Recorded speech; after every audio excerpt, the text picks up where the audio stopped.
అందరికీ నమస్కారం. చాలా ఆనందంగా ఉంది. నంద్యాల గడ్డ మీద అడుగు పెట్టగానే నా ఒక రకమైన భావోద్వేగం కలిగింది. లోకనాయకుడు, తెలుగుదేశం పార్టీ అధినేత, గౌరవ ముఖ్యమంత్రి వర్యులు, విజనరీ లీడర్ చంద్రబాబు నాయుడు గారిని అప్పుడు అరెస్ట్ చేసిన గడ్డ, ఈ గడ్డ మీద అడుగు పెట్టగానే గతం గుర్తొచ్చి కొంచెం బాధ అనిపించింది. ఫయాజ్ గారి నేతృత్వంలో ఫరూక్ గారి అబ్బాయి ఈ స్వాగతం చూస్తే ఒళ్ళు పులకరించిపోయింది. చంద్రబాబు గారికి తెలుగుదేశం పార్టీకి ఉన్న అభిమానం చూస్తుంటే ఉత్సాహంతో ఉరుకులేస్తుంది. ఇది రాజకీయ యాత్ర కాదు, దైవ సంకల్పం, దేవుడి దగ్గరికి వెళ్తున్న మొక్కు ఇది.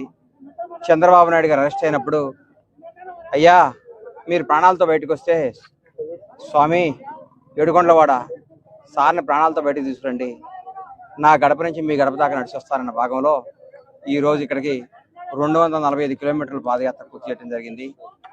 అందరు ఇదే అభిమానంతో, ఆశీర్వాదంతో ఇంకా ముందడుగేసి ఫిబ్రవరి 10 స్వామివారి పాదాల దగ్గర దర్శనానికి వెళ్తాను.